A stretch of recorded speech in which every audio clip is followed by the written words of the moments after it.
Hey Baruch, how you doing today? I know we had another technical difficulty, but we're here. So, how's it going? We made it. We're here. God only gives you what you can handle. Totally, right? I thought I was gonna handle it, but I reminded myself our topic. So, That's the wonderful thing about being able to live stream it, but then have it recorded, is that people can always go back and rewatch it. That's also true. So, And we just have to sometimes chill out a bit and just take life easy. And that's what we're going to talk about today. And we have the perfect guest. This one I'm super excited about. And without further ado, we are going to invite her in, my wife, Liam Kurkus. Hello, hello. Hello. Thank you, Liam, so much for jumping in, coming in here today.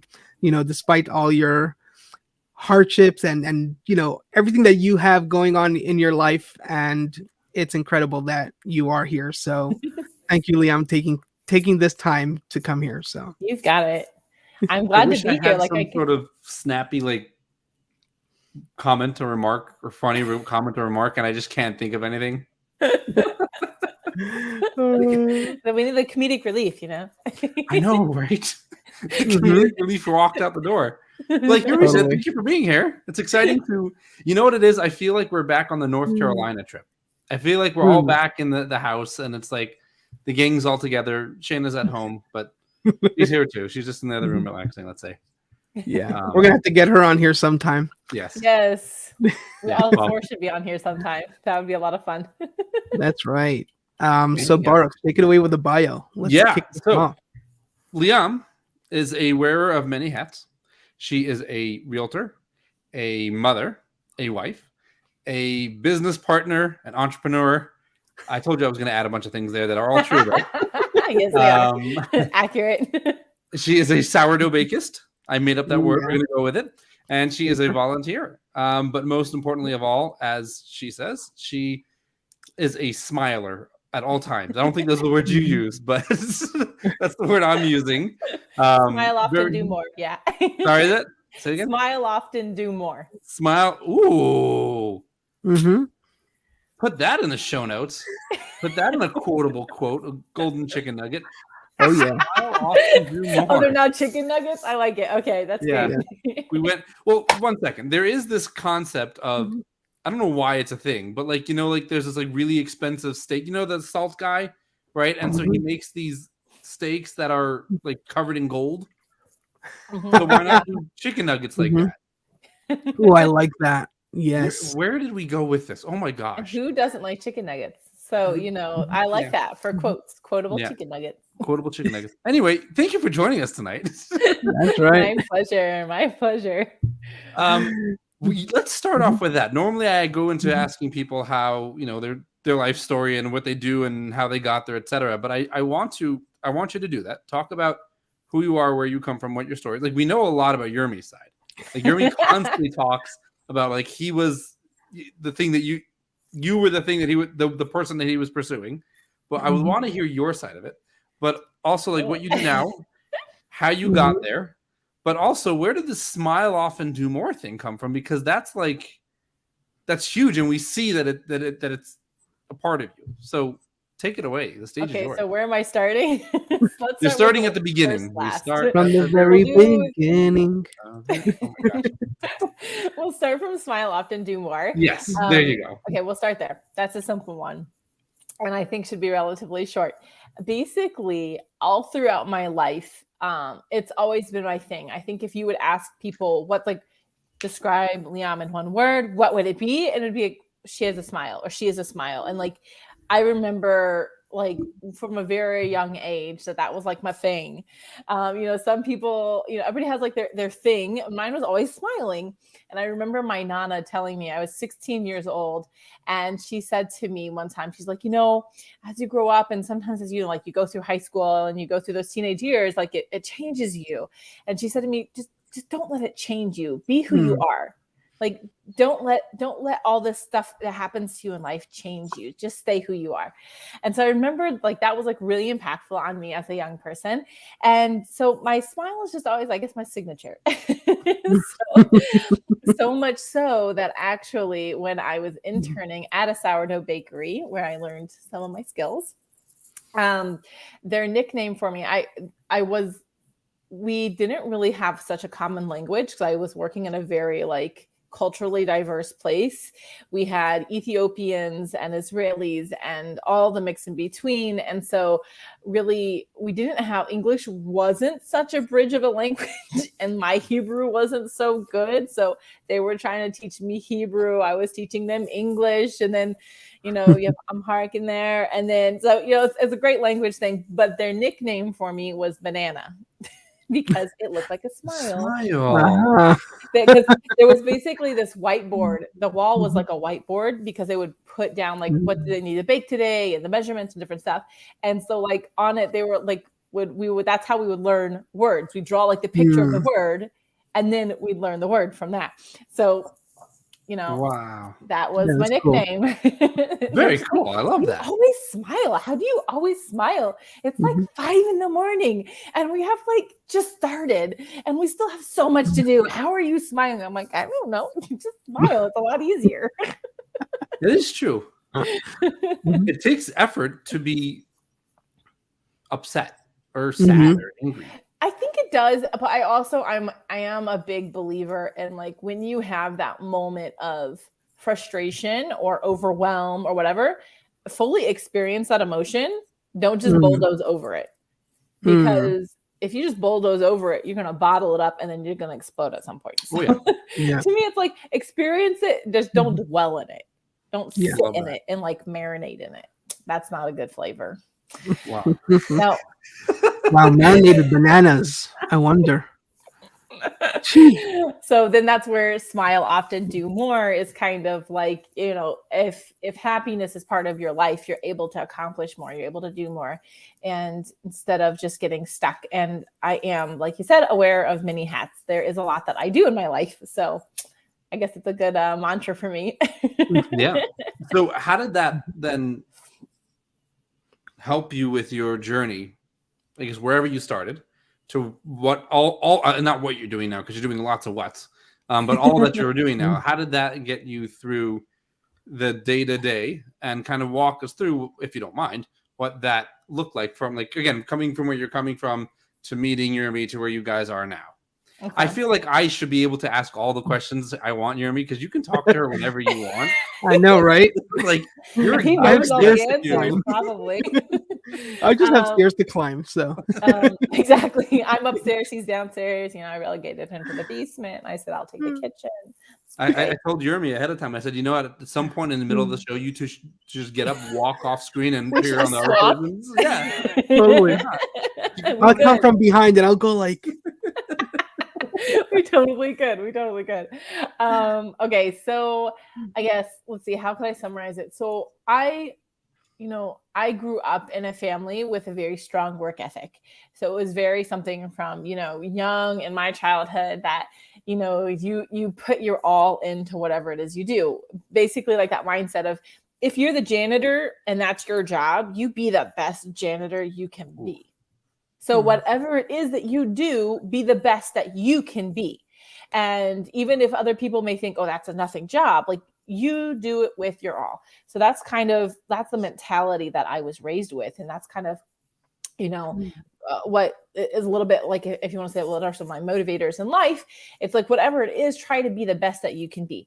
And so, I grew up with that. And let's see, right before I met Yurmi, I had been living in Israel. I had made Aliyah, which means I had moved to Israel. And I had done a year of learning. And then I had done that internship at the sourdough bakery. And then I was really just settling into life of, what is it living on your own in a country where you have no family, where your friends are your family, and all that, kind of discovering myself in certain ways and learning things about myself that when you're in the cushion of America and family and all the things that come along with that, you don't know, and you don't you just never experience. So I very much kind of got my feet underneath me pretty fast. And I'm the kind of person, I'm not the most decisive person. I will admit that. I'm not the most decisive, and Yermi's very decisive. So like, that's like, sometimes I'm like, you just make the decision, because I don't like making decisions. But once I make the decision, I'm generally pretty dedicated, and I'm like, boom, boom, boom, boom, boom, boom, boom, and get things done. Because otherwise, I know I am the personality who I start lots of projects and don't always finish them because I ran out of the like juice to do it. So I know that if I start something, I like have to get it done now. Like I can't wait.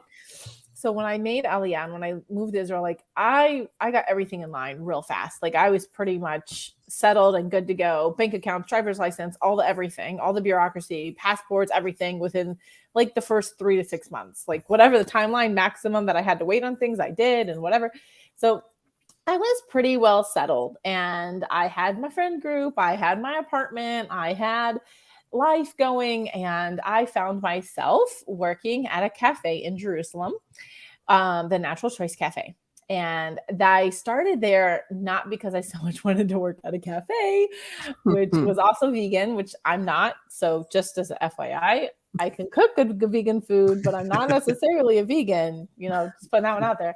I respect them and I have lots of friends, but you know, people go, oh, you worked at a vegan cafe, so you're vegan. I'm like, no, that is a misnomer. If you come to my house, you will eat meat. I mean, I won't force you. If you're vegan, I'll cook you also something. But anyways, so I ended up there though, because I was supposed to help with some marketing and some social media stuff. And at that time, you know, I was doing more photography because that's another hat that I can wear. And so I was doing more photography at that time, and that's how I ended up there. But that quickly turned into, I became the most senior person on staff. Therefore, I knew the most about the food that we were serving, and social media kind of went out the door on the other side. And I ended up being a glorified barista. Nice. So this is where I was working, and I was meeting a lot of people, and I got to have a lot of really great conversation with people. And like, it was the best thing because you could sit there and make somebody a coffee or make somebody a salad and have these really deep conversations. And especially with like your regular customers, you could have like ongoing conversations about life. And being where we were located in Jerusalem, you had this really eclectic mix of people who were deeply spiritual people. So you could have, you know, everything from a crazy to a deep spiritual conversation all in one day. And it was there that I was, you know, hanging out, and that Yermi and I really had that last minute conversation that turned into, you know, a lifetime of partnership. And we had met through my roommates because I had a lot of them. And they had all met Yermi at some point, I think pretty much all of them, and had said, oh yeah, there's this guy, he's really great, we need to find him a match, like we should really have him over to these singles Shabbat dinner that we have, and like we really should set him up, does anybody know of somebody? And so I'm like putting my thinking cap on going, oh, who do I know for this guy, like who would want to go back to the States, and I don't know, with this, like legitimately I was going with my friend, like who could we set him up with? So I invite this Yermi guy over for Shabbat dinner. Well, actually my roommates did. And we did it multiple times. I mean, and every single time something came up. It's like one time was his nephew was born, and they had a big family celebration. It was his bris, and like, then I don't know what happened the other time, but like legitimate things got in the way. Like it wasn't just like, oh, I wasn't feeling well, so I didn't show up. No, legitimate commitment came up. And so I'm like, well, okay, if you don't come, I can't set you up with anybody. And so it just ended like, and then we got chatting, I think, back and forth a little bit. And then one day I'm in my cafe working. Well, it wasn't my cafe, but whatever. I was working one day, and I happened to be a shift by myself. And I get this text from this Yermi guy, and it says, hey there, would you like to go out for hummus? And I'm like, I'm working. He's like, oh, okay, well, when's your shift over? I'm like, I literally just started, and I'm going to be here for like the next good bit. I close tonight or something. I don't remember exactly now. And he's like, oh, well, I'm leaving and I'm gonna have to be on my plane, so I can't really do that. And I'm like, and so I even say to him, actually gets better. I say, oh wow, have a safe flight. And like, I'm so glad I met you. If you ever come back, like let me know. We'd love to have you for Shabbat. Like, like that's just me. And that's how I treat everybody as FYI. And I said, by the way, so-and-so is also in Jerusalem today, if you wanted to say goodbye to them as well. I'm just like, I am the biggest blonde at this moment, okay? Like, I had zero clue that he was at all even thought about being interested in me. Because I'm thinking I have to set him up with somebody. Like, that's where my brain's at. Innocent little me. I'm like, he literally just asked me out. But, whatever. I didn't calculate it as that. So then he's like, oh, well, maybe I'll just stop by. Is that okay? I'm like, yeah, sure. I'm in the cafe. Stop by. Say bye. It's all good. Life's great. So then, I don't know, a couple hours later, he stops by and we end up having this 10-minute conversation that took all of probably 45 minutes to an hour. And lo and behold, I find out he had tried coming to the cafe like a month before to see me, but he went to the bakery, which is next door. And then he asked for me, and they looked at him like a crazy guy, because they're like, nobody by that name works here. Like, I don't know who you're talking about. And it's like, we're related, but we're like very separate. So they didn't even like realize who they were looking for. Like, it was this whole story. And so we had a really great conversation, and he leaves. He gets on the train. He's going back to his place to pack up and go to America. And he texts me and sends me a message or whatever from the train. I am, kind of sad. Things never went anywhere, but, it was great meeting you. Basically, have a nice life. And I'm like, oh.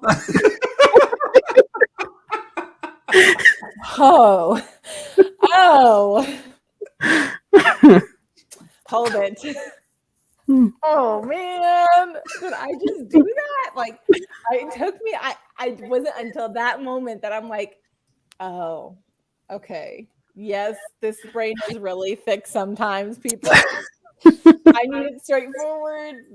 You just got to be upfront with me. And wow, okay, but maybe not. Like, then there's also that doubt of like, no, maybe I'm reading into it. Maybe he's not really into me at all. And maybe, I don't know. Like, if he would have been, wouldn't he be like tried a little harder to get to know me? Like, I don't know. It's like, and he's going back to America, but just in case, like, let's leave this a little open. Wow. And so I messaged him. I said, hey, listen, just because you're leaving, it doesn't mean like, like don't make things sound so final. Because of however the wording, it was like, don't make things sound so final. Don't worry. Whenever you come back to Jerusalem, you'll always have a place to come and have a Shabbat meal. Like, no worries. And then that started a whole line of back and forth conversations. And then here you are today. That got us to here. I love how this went from the topic of God only gives what we can handle to, looks like How I Met Your Mother, but Jeremy and Liam style. But that's okay. Yep. Sorry, that was the long-winded version. No, that's brilliant. Also, I don't think I've never heard your side of it. Yeah. So that's why I kept quiet this time. You want to hear my side? You better get the book. Yes, exactly. Wow. Okay. Which, by the way, we are giving that away today. So Ooh. just FYI, we are giving away. The book is not yet published. We are doing massive headway with the publishing, but we will be taking people who are commenting, people who are here. We will be raffling off a free book of this story. You just heard Liam's side of it, but there's a whole other side of how that even came about. Yeah. It's called For the Love of Success. And can't wait for it to come out. So, but we will talk a little bit more about that. But just FYI, there's we're having 3 giveaways today, so just for y'all to know. So, awesome. This is one of them, and 2 more coming soon. So, yeah. So okay. And was there another question or did I answer everything? No, I mean, that kind of that got us to where we need to be. The question is, what's next? Well, here it is. So what happens is that this is the topic about, God only gives us what we can handle. And this is a great example for that, because part of the story was that I was in the middle of, my life and work and everything in LA. And what happens is that I was going through my immigration process, and part of the immigration process was that I had to leave the country in order to kind of like reset my status in a sense. And it was going to be several months long that I had to leave. And I was thinking, okay, where would I go? And at this time, I'm kind of looking, to settle down, and I've established a life, and I've established a career, and I've established so much, and so now it's time to settle down and have a family. So I figured, where's the next biggest hub outside of New York, which is the biggest concentration of Jewish people? Where's the next biggest hub? And that was Jerusalem. Great, that's out of the country, so let me go to Jerusalem for this period of time that I had to leave. And so I spent a lot of time, looking for a wife during this period of time when I got out. But I was a little bit sad that I had to leave the country, because I was also in the middle of you were school. heartbroken. Yes, I was. I really was. But also I didn't want to go to Israel to go take somebody out of wherever they are already, established, and then kind of say, listen, my established life is in America. I didn't see that working. But I said, hey, if this is what God is putting in front of me, I have to just show up, and I have to do what is called of me. And I didn't know what I was going to expect. I just said, I have to take this to the maximum. Like Liam says, that whatever she did, she always showed up. And that was also a value that I grew up with. That it's like, whatever it is, if you're showing up 100, and sometimes even 110%. Yes.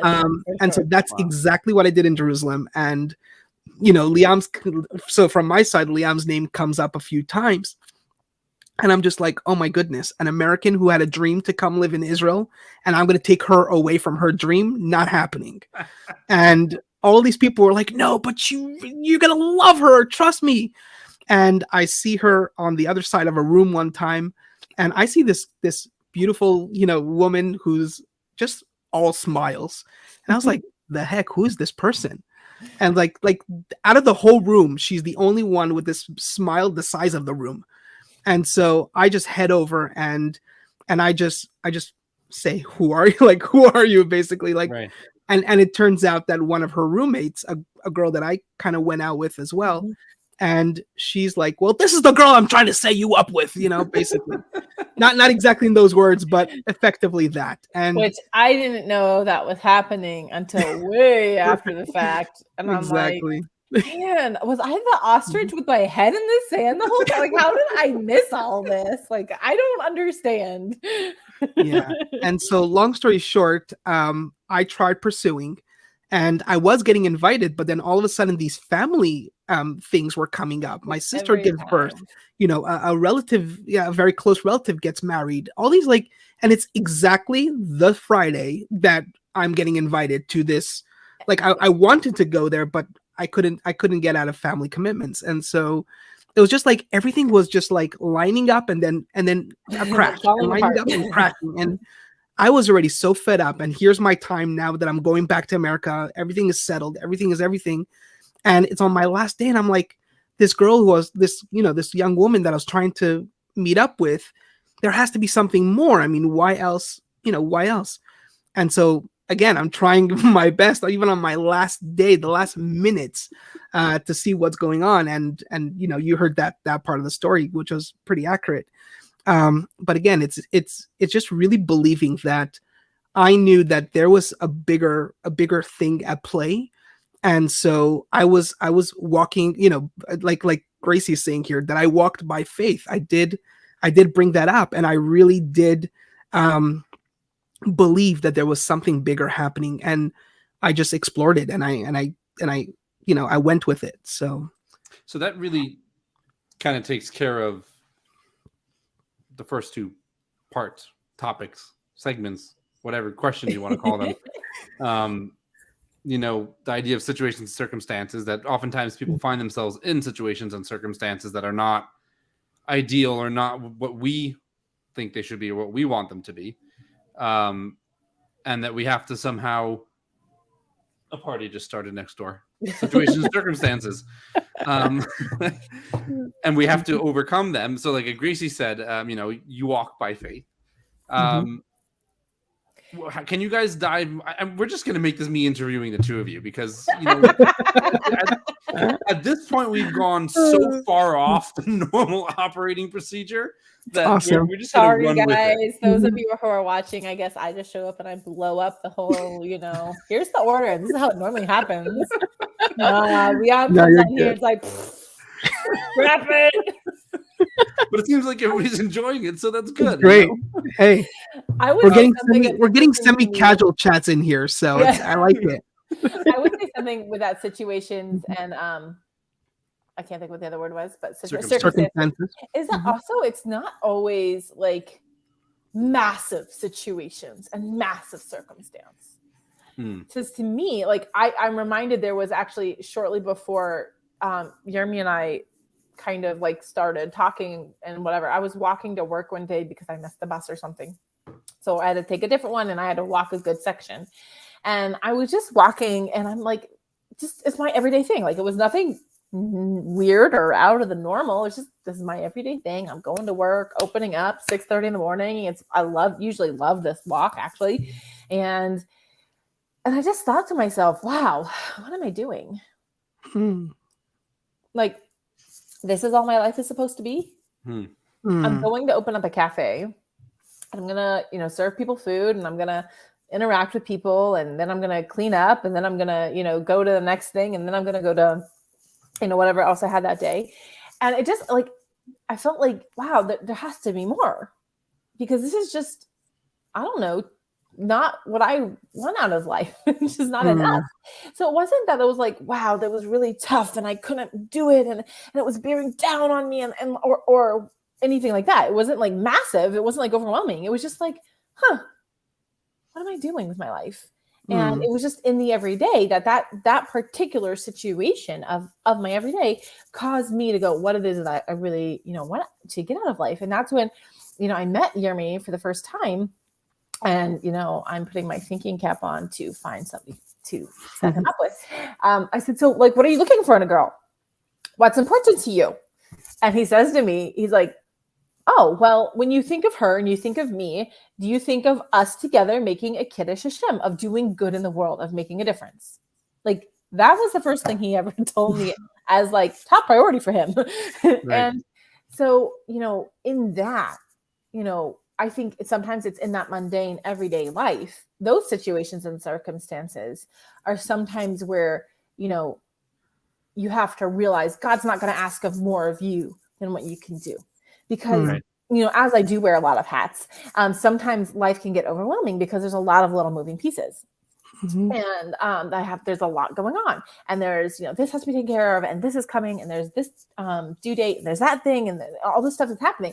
So it can be very quick to like just let life overwhelm you, and then you forget, but you're here for a reason, and you're doing all these things for specific purpose. Like, you have goals that you're going after, and there's things that you're trying to achieve, and there's a reason that you're dealing with this client, or this business is having this setback, or my child is teething and not sleeping. And like, there's all of these things that happen in our lives.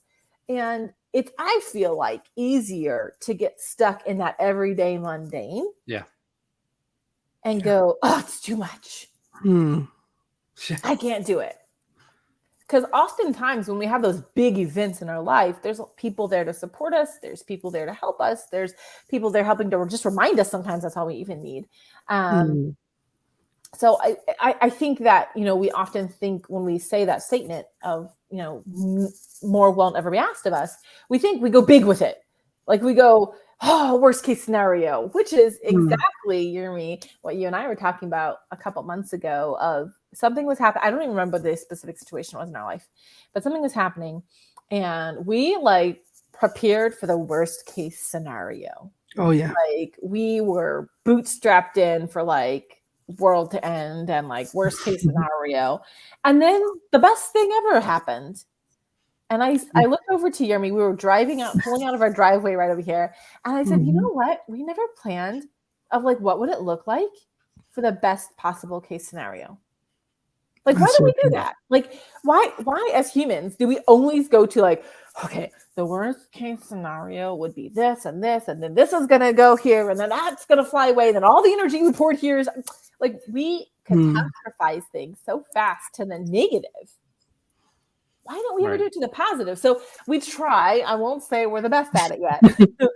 But we're working on it. Like when we have things that are, that we're looking at becoming a little overwhelming or something. Like, okay, so that's the worst case scenario, or that's an okay scenario. Maybe it's not worst case, but it's not ideal.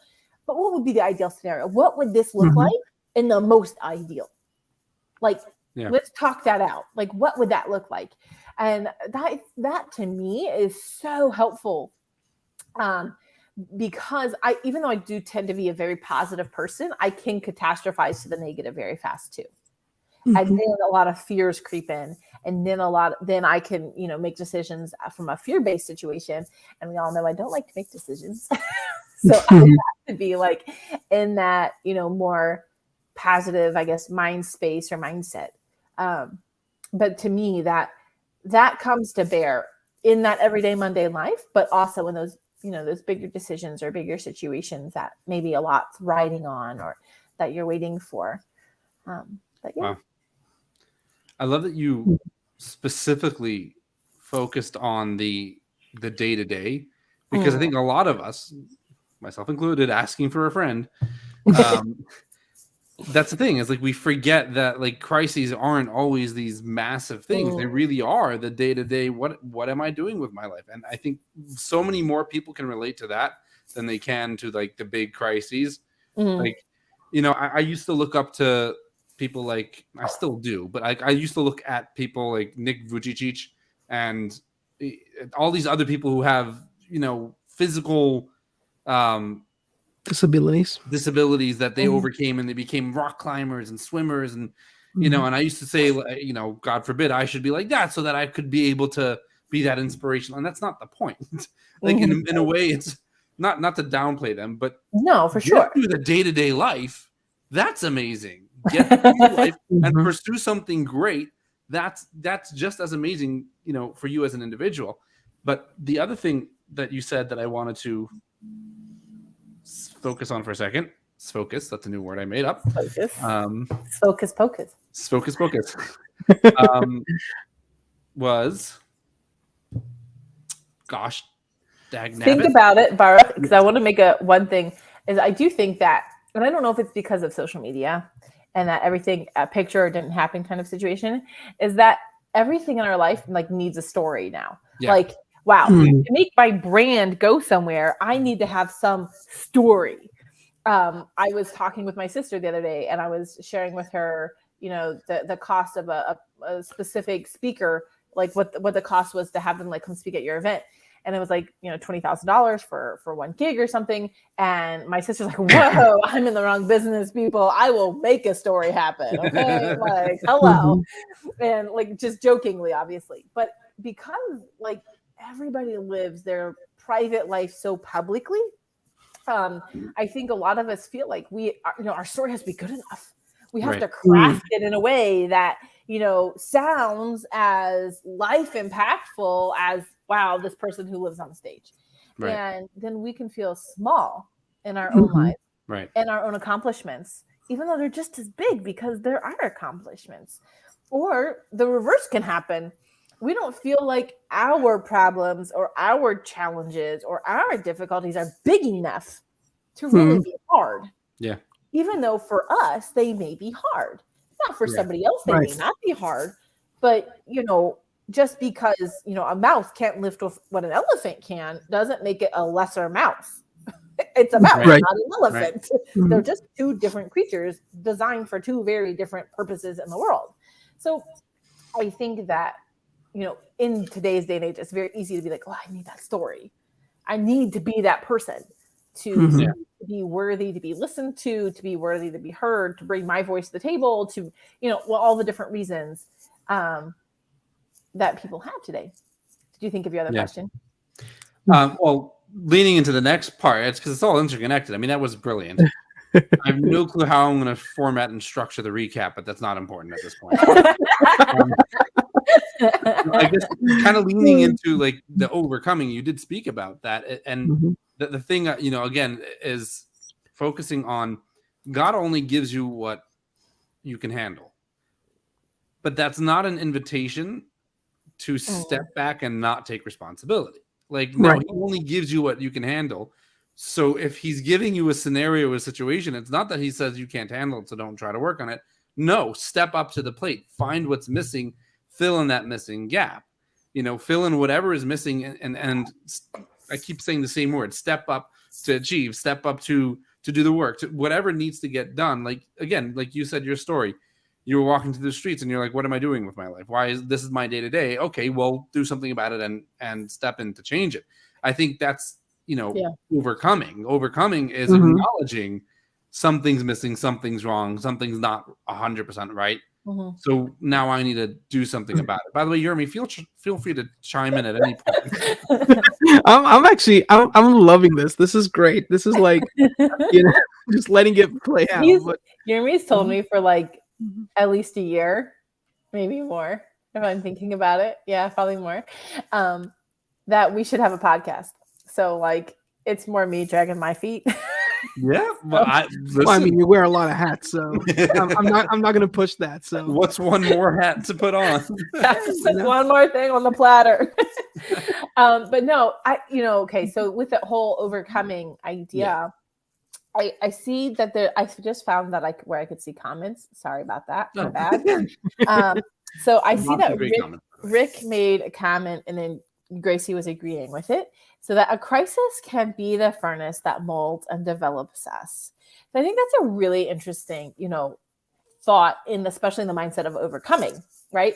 And that, there are many things that happen in our lives that are these kind of foundation stones, if you will, that now become almost like a building block in our life. And if you step back and look at the wall of your life that you've built, you can see, there's happy memories, like those core memories, and there's this and there's that.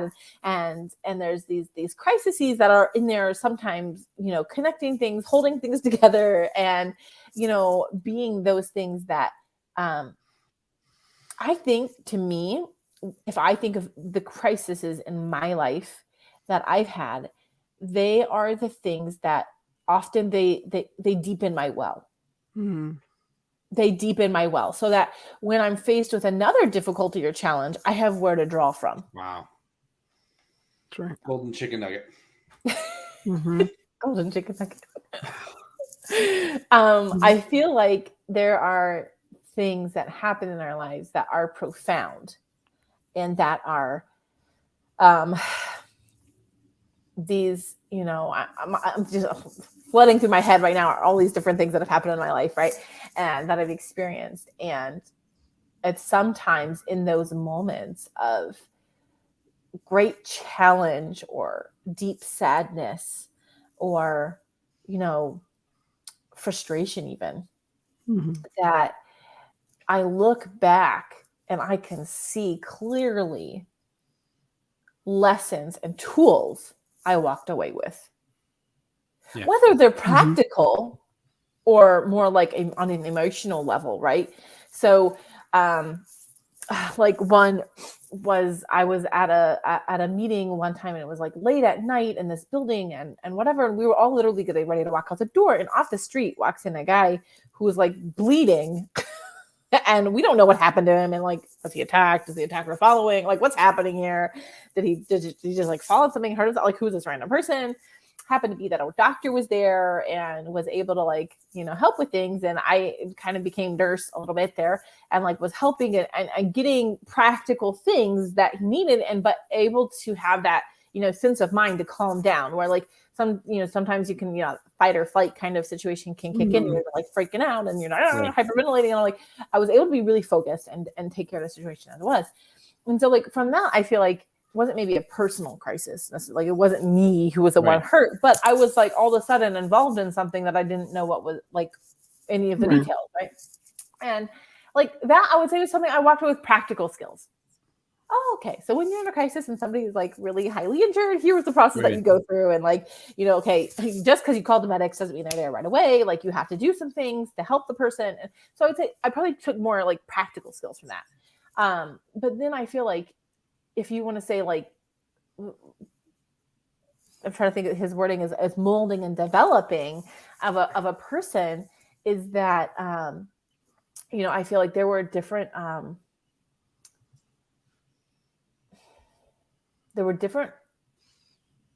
one of my brothers had massive health challenges when he was young. And I was the person who not discovered it or found it, but I was the one babysitting when he first displayed them. He started having a grand mal seizure for no apparent reason. Wow. He wasn't epileptic. He wasn't like nothing, like it was out of the blue. And I was babysitting.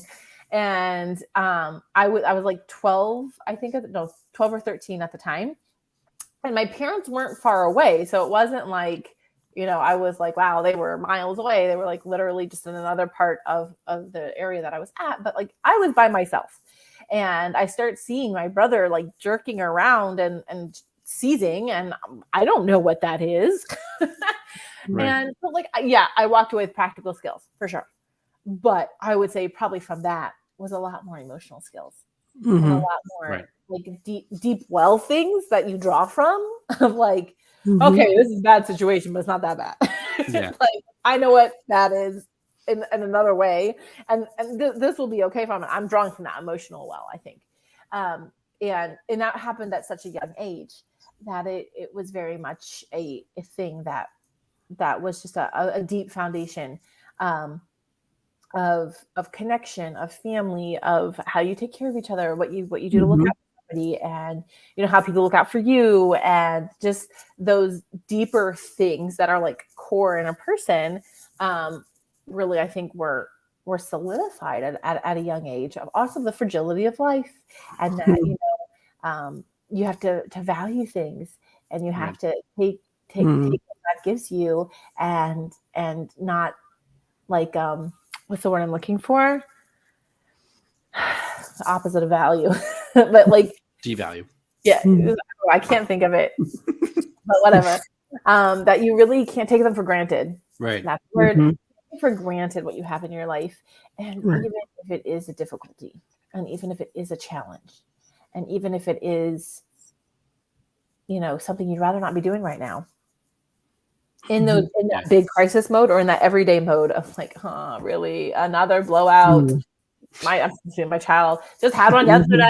Like, I'm late already. Why do I have to have another one now? Clarifying who was having the blowout. My child. Yeah. Yes. True story. Moms will understand me. They will feel me the moment you're ready to go out the door, and the child's like, "Ha, got you." And, I just want to actually jump in one quick second on this, because this is so important, and it's like really massive golden nuggets here. And also attesting to the book, like what Liam was sharing was that here are these what? We're supposed to do giveaways. Oops. Oh, we will. Don't worry. I'm now thinking we're gonna like, be hitting the hour mark today.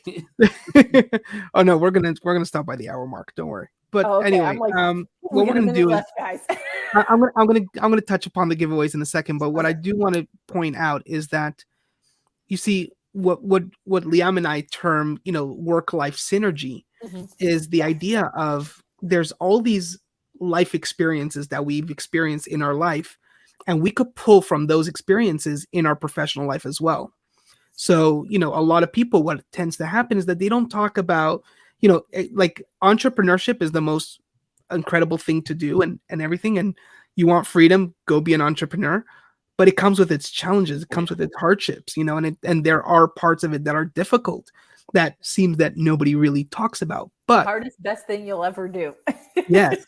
And so what tends to happen is that, you know, in my situation where I had a very, very big life event, And it caused me to really dig deep and think about myself and really, ask myself, well, okay, so what does it mean to be in a relationship? What does it mean to have a wife or stuff like this? It came from the divorce that I had to experience at a very early stage in my life. And it was very difficult. And so, I pictured myself this ideal woman that I think is right for me. And I was told that she doesn't exist. And so I went on an entire journey to say, well, if God gave me this path and if I had to deal with this, then and if this is what I'm discovering when I'm looking at myself in the mirror, then this must exist. And so it was an entire journey how to find that and discover it and do the work that I had to do in myself, which is going to tie into how we plan to wrap up in a bit. But I had to take my steps to get to wherever I got to. And ladies and gentlemen, you're looking at the woman that I literally, envisioned all this time. I wrote a list of like 4 pages long. Liam is pretty much to the dot. Live up to a lot, y'all. Just saying. Don't humble yourself. Come on. But anyway, so he had to live up to a double-sided, and it wasn't handwritten; it was typed up page. So yeah, so there we go. That's true. That too.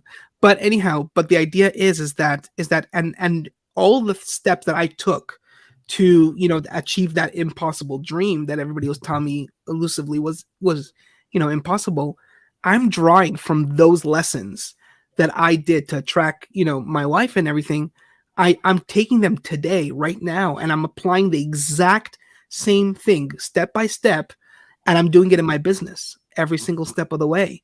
And I'm drawing from all of my experiences and everything that I've done, and I'm putting it out there, and so to me, I know for sure that I'm going to succeed because, well, I get to see it every single day.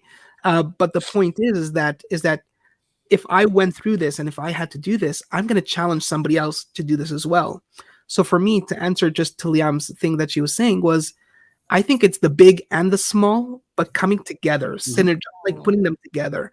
And that's a very important, because life just happens, big and small, all happens at the exact same time. So I just wanted to point that out. Yeah. No, very much. By the way, sorry, Barb. No, you go. You're the guest. Guys, if you haven't noticed, I will keep talking. I am the talkative one, as well as Jeremy. I'm pretty sure that statistic does not hold true in our home of who speaks more because we kind of talk. But I think it's funny that this is the week that I'm on the live for when it's 18, which 18 in the Jewish faith is a big number because it's about chai, it's about life and bringing life. So I get to be here for the life episode. Yay. Yeah. I like that. But also on a bigger, more interesting scale to me is that, we're here talking about, God doesn't give you more than a handle. And as I was reminded that today was today and not tomorrow, I was like, I've had a lot going on this last week. We've had a lot going on this last week, and it just wasn't, in my mind, the most ideal week to do an interview. And it was just like, oh man, how did this coincide? And it was like completely outside of our control. Like I couldn't change the schedule of how things were happening. And just like a lot was going on. And so I really think like this still was the most ideal day because I'm like literally experiencing God's not going to give you more than you can handle. And like the past 2.5 weeks. And it's been a lot. And my house is kind of upside down right now, literally. And there's just a lot of things going on. So, it speaks to a little bit of that, the big and the little, because it's, it's yes to every day, but there's also some big things happening. And it's like, wow. Yeah. Okay, but we could do this. Like, let's focus and just do that one thing in front of you. Whatever that one thing is in front of you, get past that and then look for that next thing. And is it big? Is it little? Is it? Baruch, do you want to invite people to the discussion tomorrow? No. The Clubhouse? No. Of course I do, Jeremy. What do you mean? This is that we're way past over the time for when we usually do that, so I'm gonna let you do it quickly. But I do want to talk about the giveaway in a second, so. Boys and girls, as long as you're able to download the Clubhouse app, and able to access it. Tomorrow, Thursday at 7 p.m. Eastern time, we are having our regular weekly Clubhouse. We will be continuing the discussion. We like to frame it that the podcast that comes out Wednesday mornings is where Jeremy and I get to discuss. The live show, which you are currently watching, or which is we're currently participating, you might be watching a recorded version, is where we get to interview. This thing right now, in the moment, is where we get to interview and highlight and host our guests and learn from them. But the Clubhouse is your moment to shine. I am not reading this off of a script, as you can clearly tell. It is your moment to shine, your moment to contribute. It is absolutely on fire every single week. So we would love to hear from y'all, all y'all. We've had Gracie on. We've had Rick on. So many amazing. Dr. Alex has been on. Margot. So many great people who have been part of the Clubhouse. So that is really your time to share your thoughts, your insights on this topic, to kind of tell your story. And we would love to see you there. And it's not like any other Clubhouse you've been on. I promise you that. I've seen other posts of people saying they don't like Clubhouse because of X, Y, Z. All those things Jeremy and I can go at, and we can say, nope, we don't do that. We don't do that. We don't do that. Or we do that. We do that. We do that, because that's what makes it good. So this is your official, formal, informal invitation to join us on Clubhouse. Was there anything else that was just because normally? If you want to, yeah. Okay, I know you're busy, so I'm not gonna impose on you. But so yeah, and now I just want to talk quickly about the giveaway. So I'm gonna post up here exceptionallyirresistible@gmail.com. All those who showed up today that are in the comments, even if you just say me right now, you get right away 2 entries into our giveaways. If you do come tomorrow to the Clubhouse, you're going to get an extra 2 more, and whoever sends an email will get 1. So even if this is recorded, so 1 for email, 2 for comments right here, right now in the live, and 2 for showing up to the Clubhouse tomorrow. You could get a total of 5 entries in a sense to this giveaway. So the first gift is our book, For the Love of Success, which is effectively my journey into achieving that impossible dream that everybody said. Yeah, everybody said that this woman doesn't exist, but you're seeing her in front of your eyes, and the step-by-step that I took to attract her. But it's not just a story about me, but it's also practical advice into and really steps that I'm applying in my business. And in the book, I challenge you to try to do that in your life and make it your story. So that's number 1. Number 2, we're going to give away. You could also, in the email, if you send us the email, you could choose the book of your choosing on Audible. So an audiobook, any title whatsoever. I will send you the title that you wish, that you want. Just send me the name of the title and I will send you that book as a gift. So we have 2 of those for 2 different guests that are here today. So in short, 3 guests will be walking away with something today. So number 1, the book, which that's going to be a raffle. Number 2, and then 2 others that are also going to be a raffle for those giveaways of the Audible. So those are the 3 giveaways. We are going to be doing this giveaway in a week from now. So in about a week from now, next Wednesday, because there is no live show, there is no show in about a week from now. We will just be coming out of the Jewish holiday, but we will be having that event and that giveaway. So it's going to be live. We're going to be drawing live.